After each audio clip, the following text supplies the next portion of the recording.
Hola, ¿cómo están? Mi nombre es Marcelo Bueno, soy estudiante de la Facultad de Medicina de la Universidad Autónoma de Nuevo León y vamos a ver un ligero repaso de la inervación de glándulas de la cabeza. Ahorita ya estuvimos viendo, pues en este caso en el parcial, cómo es que teníamos información que iba desde tallo encefálico hasta una glándula en específico, vaya pasando de punto A hasta punto D. Sin embargo, en el trayecto hacia sinapsis en diferentes ganglios de información, o se ayudaba el trigemino para viajar y llegar en su extensión hacia la glándula correspondiente. A lo que me ayuda a mí para este tema en específico es verlo como por asociación. Tenemos información que va desde tallo encefálico, va hacia alguna fosa, hacia algún ganglio, y de ese ganglio hacia un nervio correspondiente. Es lo que vamos a ir viendo. ¿A qué me refiero con esto? Tenemos un núcleo en tallo encefálico que lleva información, o más bien origina información para algún par craneal. Este par craneal origina un nervio puramente con información parasimpática, información motora, eferente, visceral, que este nervio a su vez hace sinapsis en algún ganglio, como puede ser el ganglio pterigopalatino, el ganglio submandibular, el ganglio óptico, y a su vez este ganglio origina una rama en la cual la información parasimpática viaja para llegar a a su glándula correspondiente. Entonces, más o menos, ¿cómo es que está este proceso? Primero, en tallo encefálico tenemos dos núcleos importantes. En puente está el núcleo salivar superior y el núcleo salivar inferior. A su vez existe el núcleo dorsal del vago que también tiene información parasimpática motora eferente visceral. Sin embargo, ese no lo tocamos en este momento. El núcleo salivar superior origina información para el nervio facial, mientras que el núcleo salivar inferior origina información para el nervio glosofaringeo. Núcleo salivar inferior, y vamos a ponerle aquí facial y gloso. Esta información viaja a través de estos dos nervios y después vamos a ver cómo es que estos nervios desprenden un nervio específico con esa misma información parasimpática. En el caso del facial, en su segunda rodilla, origina el nervio petroso mayor, el cual se origina en el ganglio geniculado. A su vez, en oído medio, o en su trayecto por oído medio, mientras está transitando el acueducto de Falopio, origina el nervio cuerda del tímpano. En el caso del glosofaringio, hay un paso antes de que origine esta información. ¿Por qué? Porque en su trayecto sale de fosa craneal posterior a través del agujero yugular y origina el nervio timpánico de Jacobson. Este nervio timpánico, a su vez después, forma un plexo timpánico en oído medio y después, ahora sí, origina el nervio petroso menor. Entonces ya tenemos el primer paso, reconocer qué núcleo está originando qué información para qué par craneal. Núcleo salivar superior origina la información que traduce para el facial, que después origina el petroso mayor y el nervio cuerdo del tímpano. El nervio salivar inferior origina la información motora visceral parasimpática para el nervio glosofaringio, que después el glosofaringio emite el nervio timpánico de Jacobson, el cual una vez fuera del cráneo vuelve a entrar otra vez a oído medio para originar el plexo timpánico y ese plexo timpánico originar el nervio petroso menor. Entonces ya tenemos tres nervios que van a ir a sus respectivas glándulas. Sin embargo, antes de esto, hacen sinapsis en un ganglio específico. Empezando con el petroso mayor. Hay una regla que a veces mencionan en el Gray, por ejemplo. Esta regla es que todas las glándulas por encima de la comisura bucal son inervadas por el petroso mayor y todas las glándulas debajo de la comisura bucal, en otro tono mejor, y todas las glándulas por debajo de la comisura bucal son inervadas por el nervio del cuerda del tímpano. Ambos son glándulas que en todo caso llevan información del núcleo salival superior, que esa información viaja a través del nervio facial y el facial ahora sí se divide en dos nervios, digámoslo de esta manera. ¿Ok? O sea, propiamente se cumple la regla de que el facial inerva todas las glándulas de la cara, a excepción de la glándula parótida. Esto a través de dos diferentes nervios. Y ya, pues el nervio petroso menor es el que da la información para la glándula parótida, siendo como esta regla de exclusión. Ya tenemos los tres nervios que se originan de pares craneales diferentes. En el caso del petroso mayor y el cuerda del tímpano del facial. En el caso del petroso menor se origina del plexo timpánico que se origina del nervio de Jacobson, que viene del esofaringio, que a su vez ya esa información se origina en el núcleo salivar inferior. Ahora esta información va a ser sinapsis en un ganglio. Nosotros en fosa craneal media tenemos el ganglio del trigémino o ganglio de Gasser, el cual descansa en el cabo de Meckel que se encuentra en fosa craneal media. Este ganglio del trigémino origina tres ramas: la rama oftálmica, que es V1, la rama maxilar, V2, y la mandibular, V3, que la mandibular tiene la característica que a su vez se divide en un tronco anterior y un tronco posterior.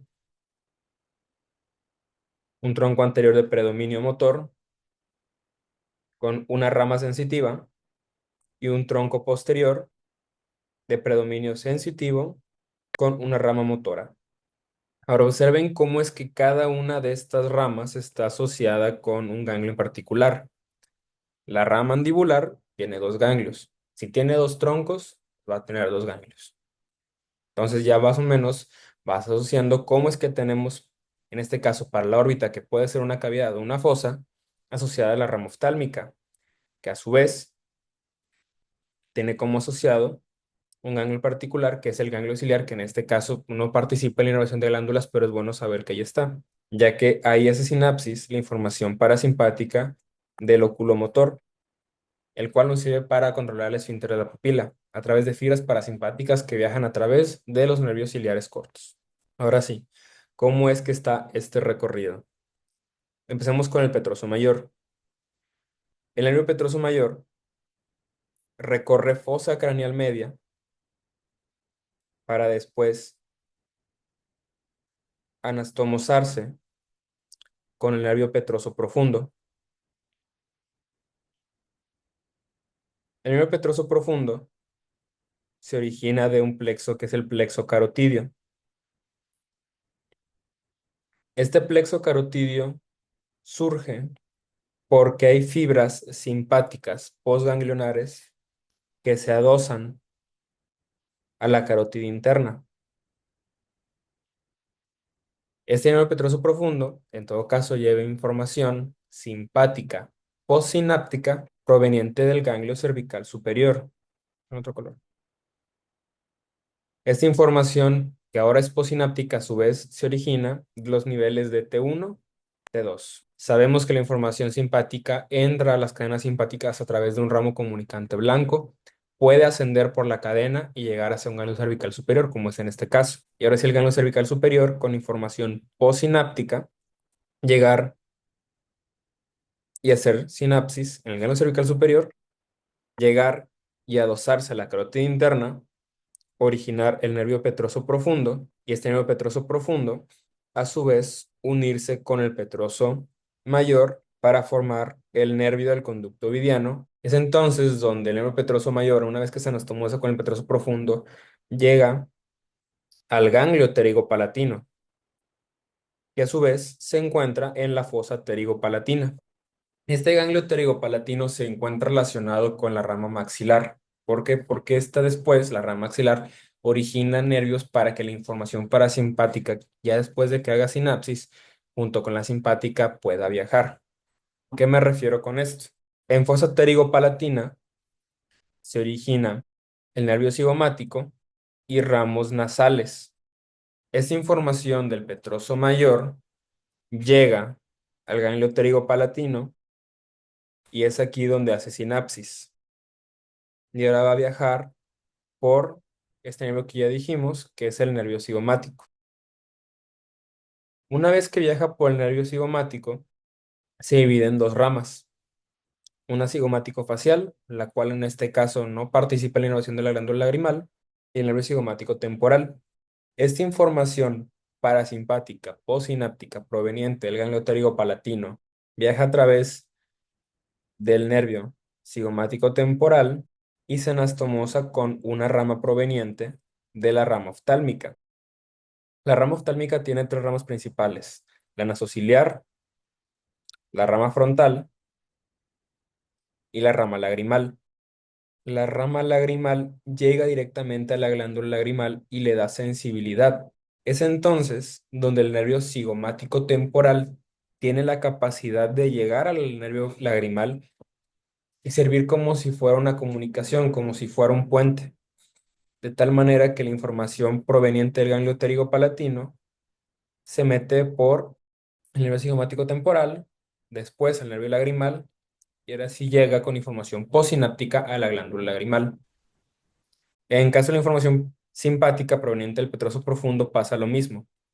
Se mete al ganglio, no hace sinapsis, porque es información ya postsináptica, hace el mismo recorrido a través del nervio cigomático temporal, se mete a la rama lagrimal, la glándula lagrimal, y así quedó por glándula lagrimal.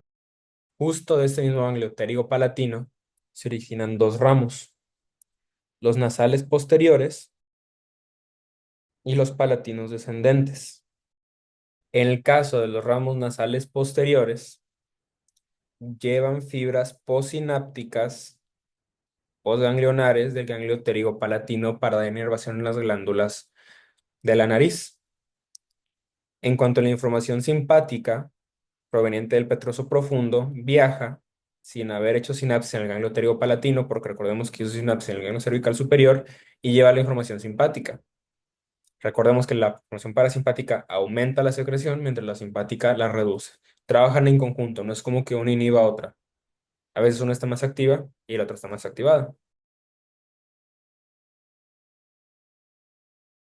En el caso de la información parasimpática postsináptica para las glándulas del techo de la boca y del piso de la nariz, viajan a través de los nervios palatinos descendentes y específicamente para el techo de la boca por los palatinos mayores, menores y el nervio nasopalatino. Entonces ya tenemos que esto es el techo de la boca, ya tenemos que el techo de la boca, las glándulas de la nariz y la glándula lagrimal tienen información que procede del nervio petroso mayor, el cual se unió con el petroso profundo, y únicamente la información del petroso mayor hizo sinapsis en el ganglio pterigopalatino para después viajar por el nervio cigomático temporal en caso del glándulo lagrimal, unirse al nervio lagrimal. En el caso de las glándulas de la nariz, ir por los nervios alveolares posteriores, perdón, nasales posteriores. En el caso del techo de la boca, ir por el nervio nasopalatino, palatino mayor y palatino menor. Ahora nos quedan los del piso de la boca. Las glándulas del piso de la boca corren por el nervio cuerda del tímpano, el cual, recordemos, se origina oído medio. Este nervio cuerda del tímpano sale del oído medio por la fisura petrotimpánica o la fisura de Gasser. Luego, este nervio cuerda del tímpano llega y se anastomosa con el nervio lingual. Esto lo para acá. El nervio lingual lleva información sensitiva, valga la redundancia, para el piso de la boca. El nervio lingual lleva información sensitiva. Sin embargo, recordemos que el trigémino nos sirve como una manera de montarnos y llegar a diferente distribución de la cara. Es entonces donde la información del nervio cuerda del tímpano llega, se mete al nervio lingual y hace sinapsis en el ganglio submandibular. Y ahora sí, la información que hace sinapsis recorre y lleva información parasimpática postsináptica, tanto para la glándula submandibular como para la glándula sublingual.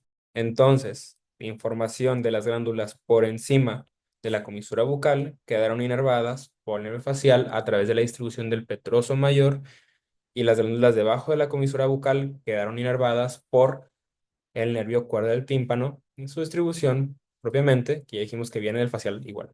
Ahora, en cuanto a la información simpática para tanto la glándula submandibular como la glándula sublingual, procede a través de los vasos sanguíneos.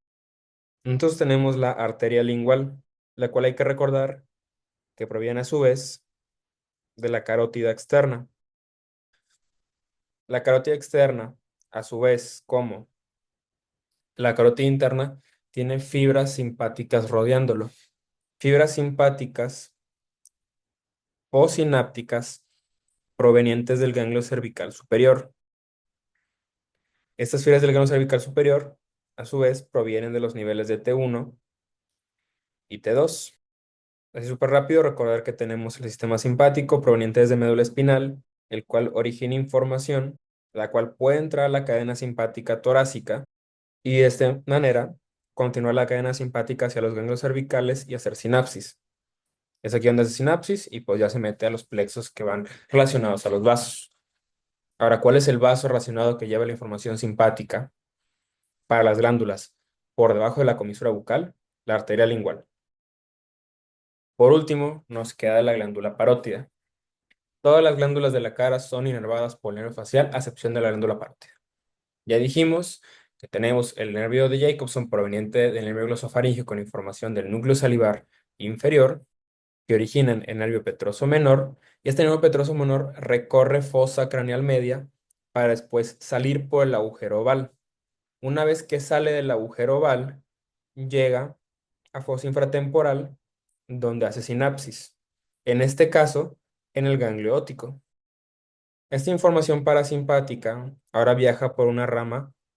Esta rama, o este nervio, más bien dicho, se llama el nervio auriculotemporal. El nervio auriculotemporal llega hasta la glándula parótida, donde ayuda a que las fibras provenientes del petroso menor que ya hicieron sinapsis en el ganglio óptico se distribuyan junto al propio nervio auriculotemporal. Eso por la información parasimpática. Ahora, en cuanto a la información simpática, es un poco más sencilla. Recordemos que la carótida externa se adentra a la glándula parótida para dividirse en sus ramas terminales, que son la arteria maxilar y la arteria temporal superficial. Entonces, justamente este plexo carotido externo del que ya habíamos hablado, se continúa dentro de la glándula parótida, llevándose junto con este sus ramos postsinápticos postganglionares provenientes del ganglio cervical superior. Toda esta información simpática viaja junto a la carótida externa y se adentra a la glándula parótida. Es así como ya tenemos las glándulas de la cara.